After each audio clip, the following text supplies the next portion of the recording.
Hello students, so in this video we'll be discussing about isomerism in organic compounds. Okay, so isomerism we have already discussed in inorganic compounds. It is similar only in case of organic compounds, just a few changes are there. Okay, so first we will be discussing about structural isomerism. So structural isomerism, it is of 6 types. Say in organic compounds it is of 6 types. The first one is your chain isomerism. Okay, chain isomerism means what? Say the length of the carbon carbon chain means the straight chain, say longest chain, whatever you'll have so that length of the chain it varies. Okay, so isomers, all of you know it as just that same number of atoms are present but different structural arrangement is there. Okay, means for same number of atoms you will have different structural arrangements. Okay, so this is called structural isomerism. Okay, so in this one the first type of structural isomerism is chain isomerism. Okay, so in chain isomerism what happens, you will get say different chain lengths. Say for this one, the first compound, it is a pentane. Okay, so 5 carbons, so it is pentane. So we can write it like this also. Say if we write the longest chain with 4 carbons and 1 carbon you attach in the second position. Okay, so this is your this one. Say it will be this one butane, means 2 methyl butane. So numbering is little bit wrong, it is 1 2 3 and 4. Okay, so it is 2 methyl butane. Same thing, you just count, it has 5 carbons, so this one also has 5 carbons and same number of hydrogens they have. So this thing, say in the third one, what we can do, you can make the longest chain as 3 carbon chain. Okay, and we can attach 2 CH3 groups in second position, so it will be 2 dimethyl propane, or you can call it as neopentane. Okay, so all these three compounds they have same number of carbon and hydrogen, but their structure is different, and the difference is in their chain length. Means the parent chain in the first one is 5-membered chain, in the second one it is a 4-membered chain, and in the third one it is a 3-membered chain. Okay, so these three are called your chain isomers, and this process is called your chain isomerism. Okay, so chain isomerism is basically that type of isomerism where you will get different chain length. Okay, means other things will remain same only, but only the longest chain will vary its length. Okay, so that type of isomerism is called your chain isomerism. Second one is your position isomerism. So in position isomerism, you see what we'll have. In this one, the longest chain, its length will be same only. So here also you have 4-membered chain, here also you have 4-membered chain. Okay, but the position of say substituents or functional group or multiple bonds, that will change in this type of isomerism. Okay, so you see in the first example you have a double bond in one position, means first position has a double bond. You can write the double bond in second position also, it will give the same, means you will have the same number of carbon and hydrogens. Okay, only the position of double bond is changing, so these two are called your position isomers.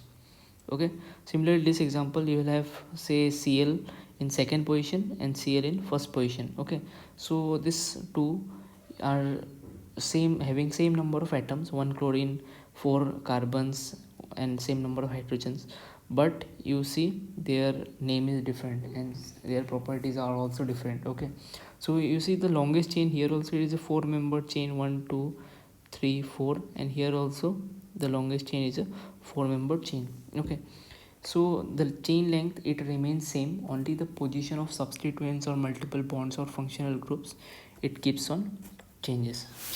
Okay, so this type of isomerism is called your position isomerism. Okay, just keep in mind between chain isomerism and position isomerism. In chain isomerism what happens, the chain length varies, whereas in position isomerism the chain length remains same, but the position of functional group or multiple bonds or your substituents it changes. Okay, clear? So let us come to the third type, it is called ring chain isomerism. Okay, so ring chain isomerism means there are some organic compounds which can be represented as cyclic rings also, means the number of carbon and hydrogen will remain same.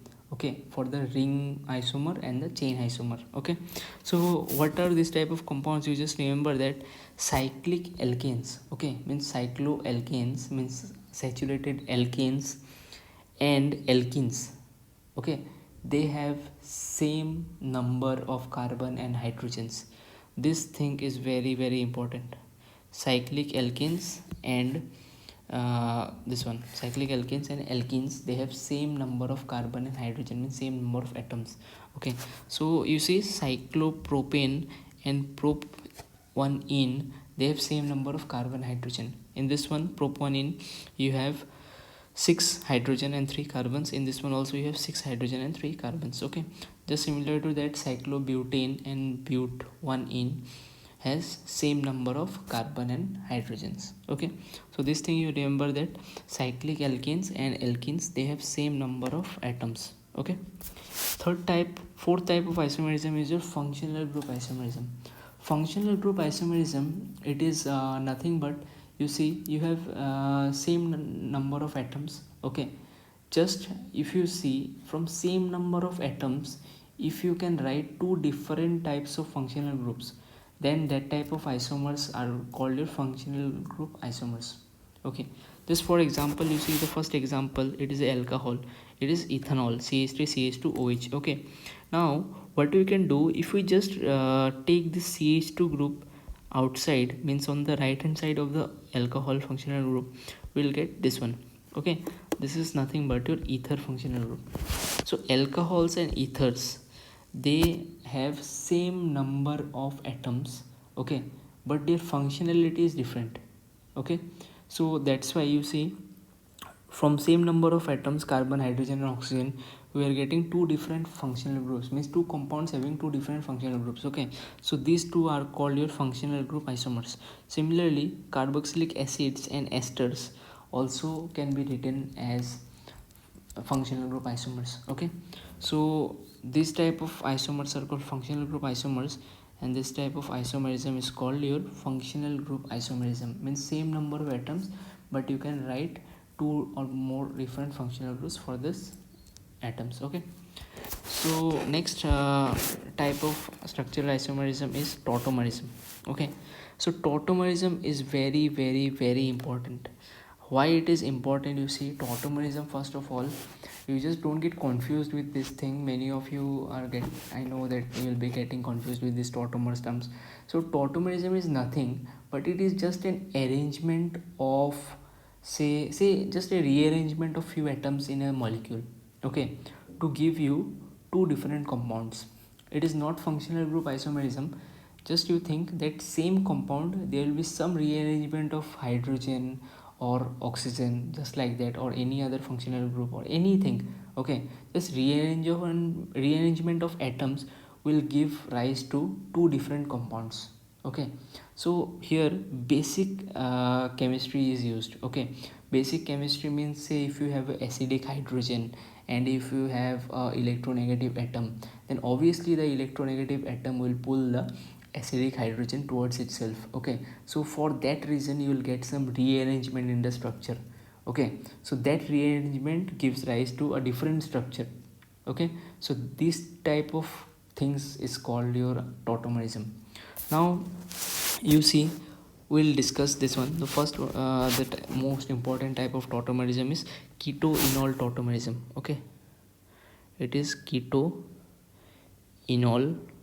tautomerism.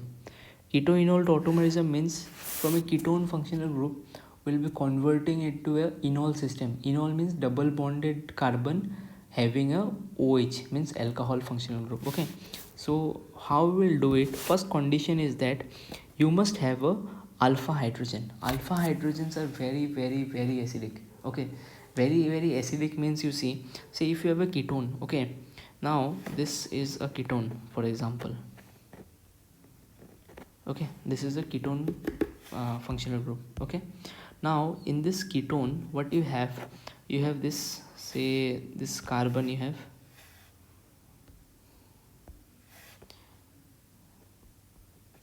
say you have a carbon in this position and you have a double bond. Okay, so this carbon, it is attached to the oxygen. Okay, since this carbon is attached to oxygen, oxygen is more electronegative than carbon, so oxygen will pull all the electron density towards itself, so it will have a delta minus charge.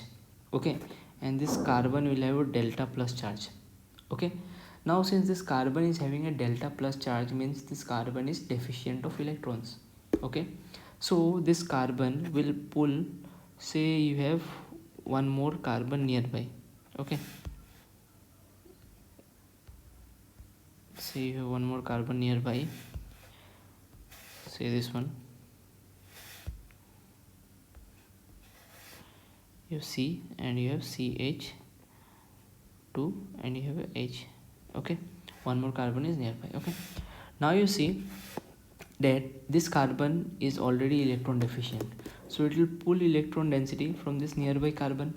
Okay, and if this nearby carbon is giving electrons to this carbon, means carbonyl carbon, then this carbon hydrogen bond, it will become weak.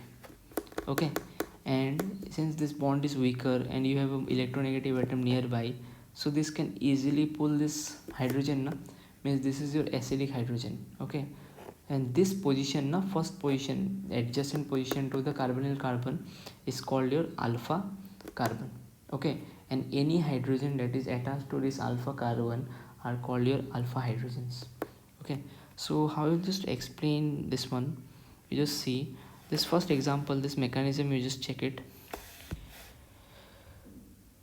So you have this one, say this alpha position, you have a hydrogen, you have two hydrogens. Okay, same thing, this oxygen is pulling electrons from this carbon, so this carbon is just pulling electron from the nearby carbons. Okay, so this hydrogens, these are acidic.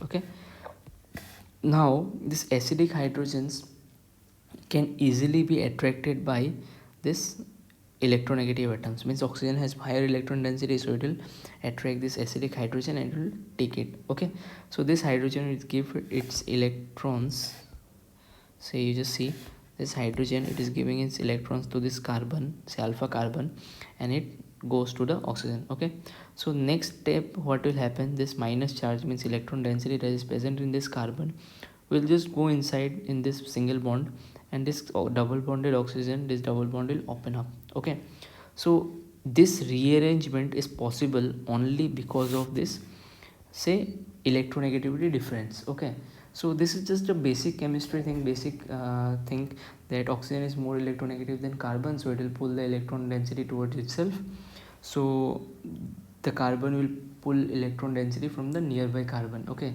so in that case, the hydrogens that are attached to the nearby carbon will become acidic. Okay, now you see the oxygen is having more electron density. Okay, so since it is having more electron density, and if you have any electron deficient things or atoms nearby, say this hydrogen is electron deficient, it is nearby. Okay, then the oxygen can easily attract that electron deficient hydrogen. So because of this rearrangement, we'll get a enol system. Okay, just a ketone functional group is being converted to a enol form. Okay, so this type of rearrangement is called a tautomerism. Okay, and this is a special type of tautomerism, it is called ketoenol tautomerism. Okay, so this is important, so you just try this thing, because this things this small things, this take part in organic reaction mechanisms. Okay, say you will get a reaction, it is called aldol condensation. Okay, so in aldol condensation, this ketoenol tautomerism takes place.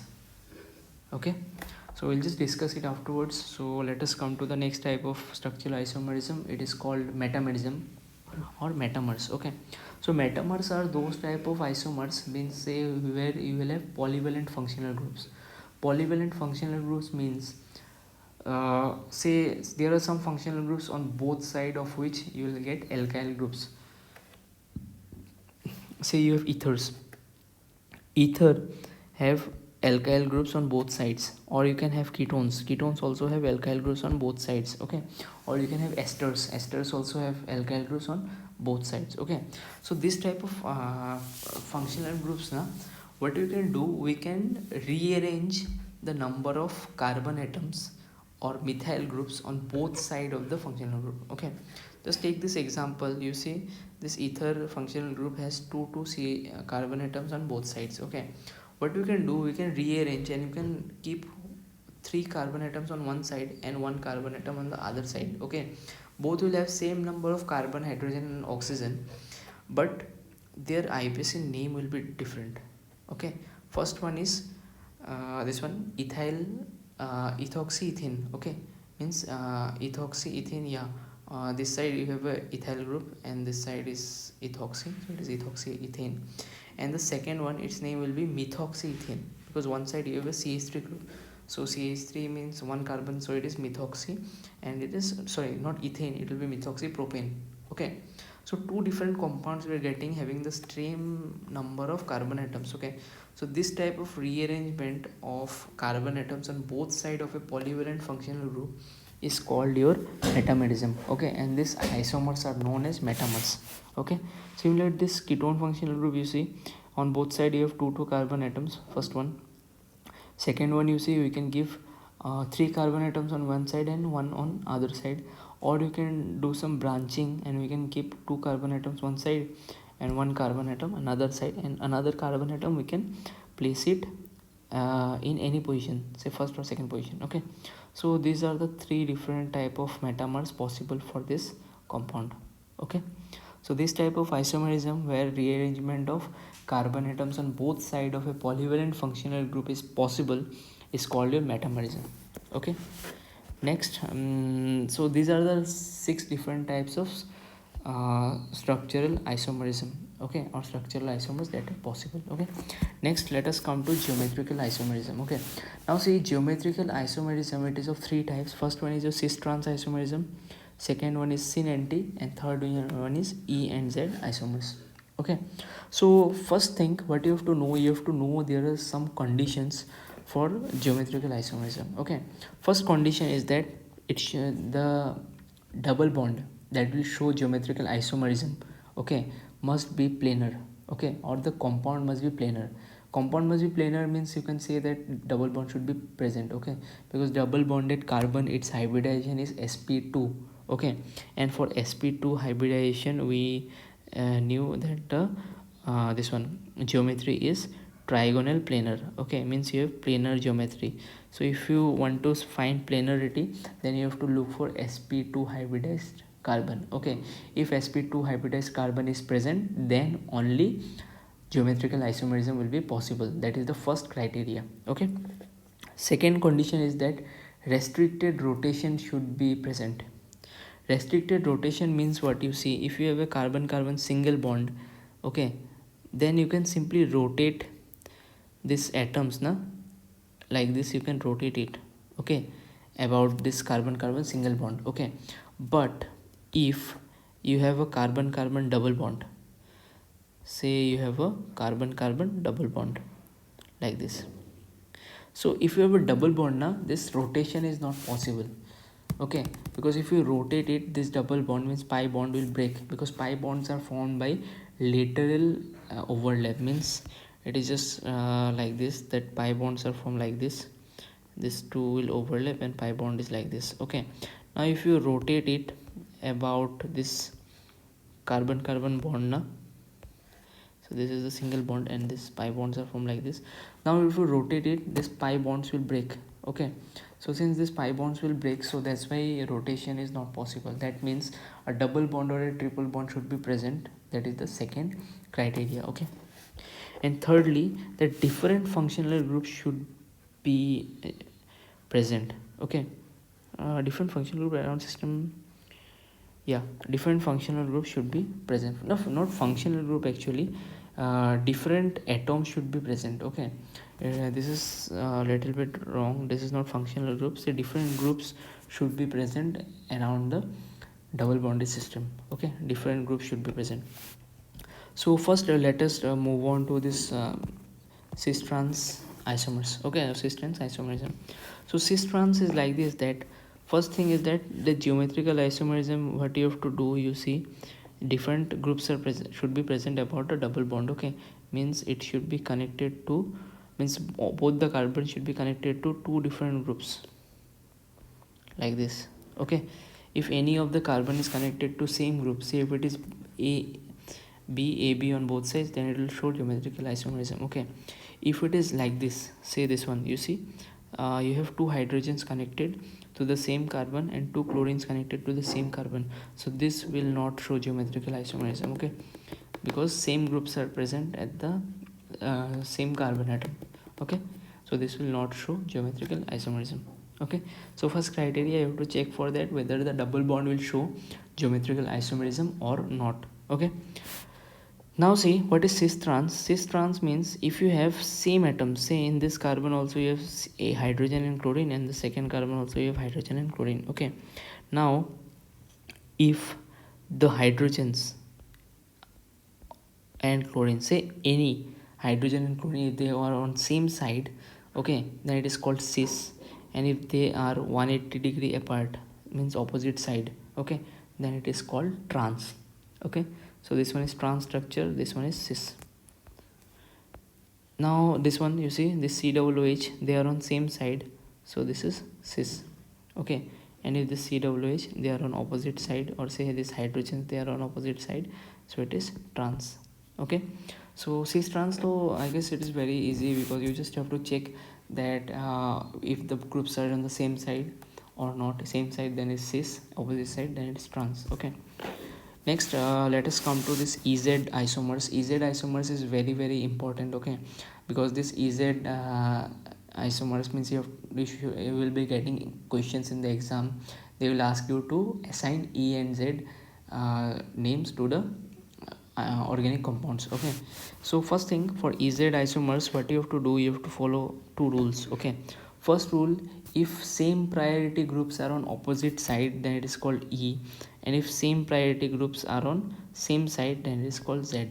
Okay, now same priority means, say in cis trans, what we had same groups, means exactly same group should be present on same side. Say if you have hydrogen, then two hydrogens, if they are present on same side, then it is called cis.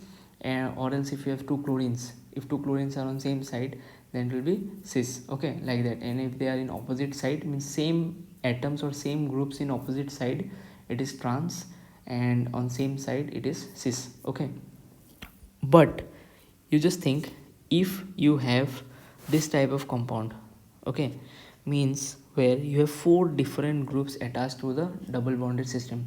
Okay, now in this one, cis trans is not possible, because all the four groups are different. Okay, so for this case, what we will do, we will just assign a different name. Okay, different type of isomers. So what we will do, we will find out priority. Okay, means priority you have to check. In cis trans we check for same groups, but in EZ we will check for prior groups. Okay, priority. For checking priority, you have to follow three rules. Okay, these are called your Kahn, Ingold and Prelog's rules. Okay, three scientists gave these rules. It is Kahn, Ingold and Prelog. These are the three scientists. Okay, so this Kahn, Ingold, Prelog rules are like this, that priority will be decided on the basis of the atomic number. Okay, so first thing, how we will assign priority, a group which has higher atomic number will have more priority. Okay, now if two groups have same atomic number, say if you have two groups, they are having same atomic number, means isotopes. Okay, say you have hydrogen and you have deuterium, uh, hydrogen and deuterium, like this. Okay, now both hydrogen and deuterium, their atomic number is 1. Okay, their atomic number is 1, but hydrogen has an atomic mass of 1 and deuterium has an atomic mass of 2. Okay, so this is the second rule, means if atomic number is same, then you will check for atomic mass. Okay, and third rule is that if atomic mass and atomic number are same, then you have to check for next connected atoms. Okay, means you have to check for next joining atom.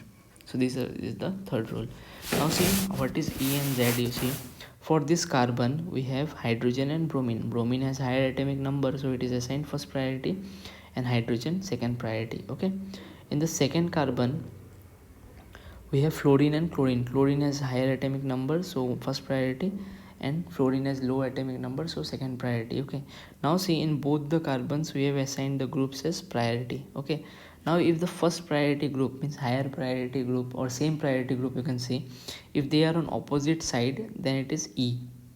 Okay, similarly in this one you see bromine and chlorine, the higher priority groups are on the same side, so that's why it is named as Z. Okay, so let us do some examples. So in this first example, you see you have nitrogen, fluorine, nitrogen, CH3. Okay, so for this carbon we have nitrogen and carbon, first connecting atom. Okay, so since nitrogen is higher atomic number, so it will be given 1, and CH3 is carbon is given as 2. Okay, similarly on the other side, fluorine has higher atomic number, so it is 1, and the other one is this NH2 is 2. Okay, now see this higher priority group, both the first priority group are in opposite side, so it is E. Okay, then next this one, you see this is, bromine has higher priority, this side iodine has higher priority, same side, so it is Z. Okay, then this side same, this carbon has NH2, and this first carbon connected to this one is carbon only. Okay, CH2.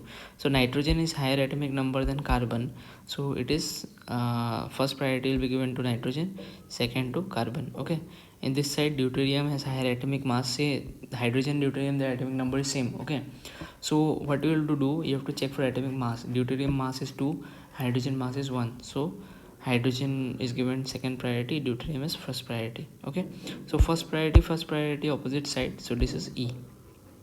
Okay, so basically in EZ nomenclature, what you have to do, you have to just check for the carbon carbon double bond system. Okay, and then you have to see the first atom, the connecting atom. Okay, the first atom that is connected to this double bond, means this one.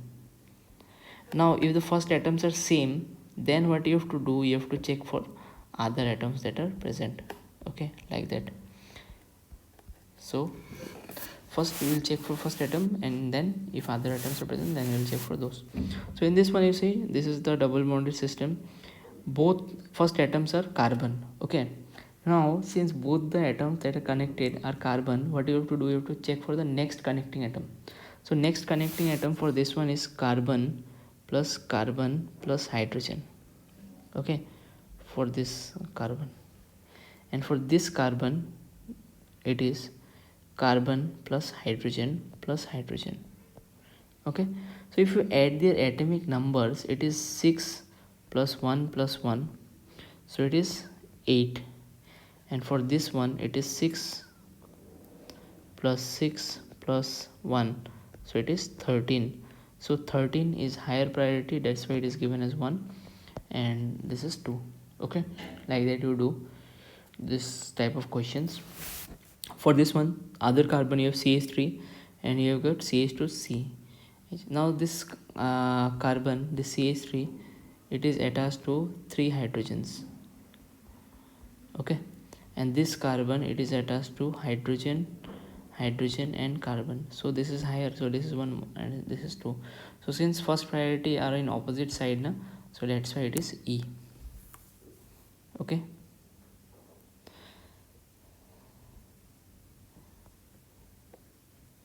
so you just solve this type of questions like this. Next, let us come to the next question. Say this one, same thing, this is connected to 2 hydrogens 1 oxygen, this is connected to 3 carbons. Okay, actually you see this question is little bit wrong.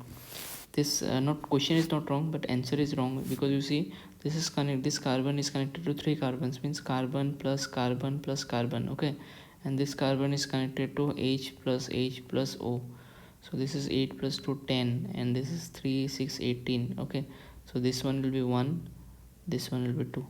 Okay, and this one you see, this is connected to CH and C, and this is connected to carbon, so this is 1, so this will be E. Okay, it will not be Z, it is E. Okay, this is E. Then this next question is connected this carbon and this is nitrogen. Nitrogen is 1. Okay, this is also carbon, this is carbon. Now see, if you have double bonded oxygen na, means any double bonded atom, say carbon double bonded oxygen, it means that this carbon is connected to 2 oxygen. So for this one you will count it as H plus O plus O. Okay, means if you have double bonded atom, then you have to count that as 2 atoms. Okay, so this one will be E.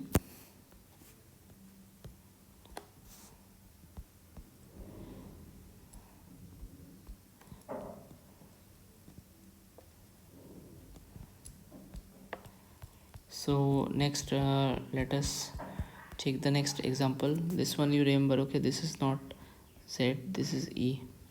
Okay, so next we have this one. Say this type of compounds now, where you'll have this type of structures. Okay, now see, if the double bond is like this, say you have groups going opposite direction, okay, means carbons are opposite, then it will always be E. Okay, just you have to assign the position. Longest chain is this one.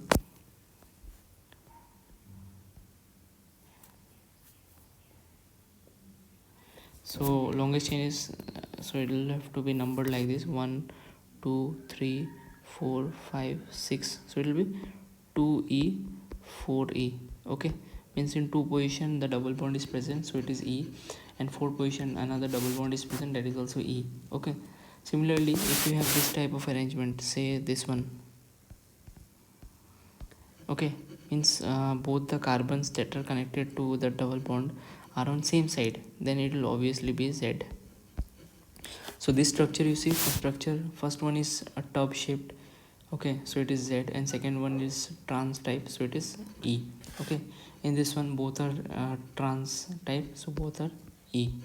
Okay, so these are the few examples that we have solved for EZ isomers. You just solve some more examples and it will be clear. Okay, next let us move on to syn and anti isomers. Okay, now syn and anti isomers are observed in a special type of compounds called oximes. Okay, so oximes are nothing but your, say if you have any carbonyl compounds, okay, so carbonyl compounds, when they are reacted with hydroxyl amine, okay, water molecule will go out and you will get a compound called oxime, where you will have carbon nitrogen double bond and OH group is attached to it. Okay, so this type of compounds are called oximes, where you have C double bond N single bond O, that linkage is present. Okay, C double bond N single bond O, so this linkage is present, so this type of compounds are called your oximes. Okay, so now see, carbonyl compounds, we all know that it is of two types. One is aldehydes, one is ketones. Okay, so from if the carbonyl compound is an aldehyde, then the oxime formed is called aldoxime, and if it is a ketone, then the oxime formed is a ketoxime. Okay, now after the oxime is formed, you see, we can have two possibilities. One, that OH group that is attached to nitrogen is in trans position with the hydrogen of the aldehyde. Okay, or else what can happen, that OH group and hydrogen, they can be on the same side.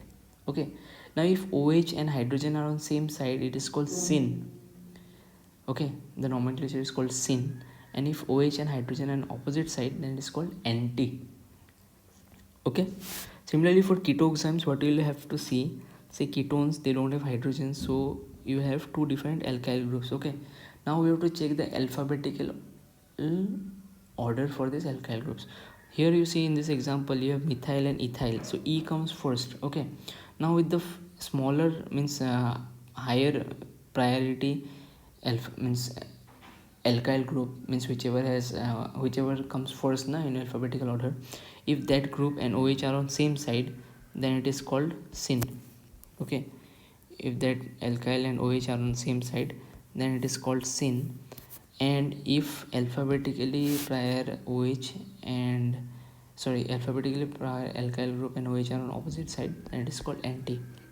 Okay, so this are the three different types of geometrical isomers that are possible. Okay, So you just this thing try to solve some examples from this type of for this type of questions na. Say EZ isomers, syn nt and cis trans. Okay, because these three are very very important. EZ will be coming in exam, it's for sure. Okay, cis trans will also be coming in the exam. Syn nt I am not sure that will come or not, but EZ is for sure, it will be coming. Okay, so next you see there are many questions you will be finding in the exams, that what are the total number of isomers, total number of geometrical isomers, those things. Okay, so for finding total number of geometrical isomers we have two formulas. First one is for unsymmetrical alkenes and the second one is for symmetrical alkenes. Okay, now if you have unsymmetrical alkenes, unsymmetrical means on both sides of the double bonds now you have unequal number of carbon atoms. So this is an example of unsymmetrical alkene. And symmetrical means on both sides of the double bond you'll have same number of carbon compounds. Okay, means carbon atoms. So for unsymmetrical alkene it is just 2 to the power n is number of double bonds showing geometrical isomerism. This point is very very important. Okay, you just don't count the number of double bonds, you have to count the number of double bonds showing geometrical isomerism. Means that if you have a double bond, means geometrical isomerism criteria to you all know only that restricted rotation should be there, secondly it should be planar, and third condition is that different atoms should be connected. Okay, so if two hydrogens are connected in one side of a double bond, then it is not showing geometrical isomerism. Okay, you have to have two different atoms in the or groups in the same carbon atom. Okay, so if you have two different atoms in same carbon atoms, then only geometrical isomerism will be shown. Okay, so you have to count number of n is just the number of double bonds showing geometrical isomerism, and for unsymmetrical alkenes you use the formula 2 to the power n, you'll get your answer. Okay, so in this one you see this is a double bond, this is a double bond, and both are showing geometrical isomerism. So n is equals to 2 for this case, so you'll get 4 isomers for this one.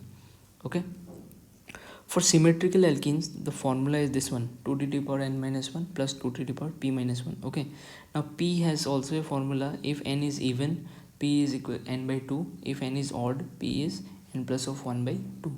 Okay, so you just see in this case your n is even, means 2. Okay, so even means p is equals to n by 2, so p is equals to 1. So you use this formula, you will get 3 geometrical isomers for this compound. Okay, so this using these formulas you can easily calculate the number of geometrical isomers present in any compound. Okay, whether it is a symmetrical or unsymmetrical alkene, it does not matter, you can find out easily. Okay, so in the next part, say we have discussed structural isomerism and geometrical isomerism. Okay, so in the next video we'll be discussing optical isomerism and stereo isomerism, and we'll end this topic. Okay, so thank you.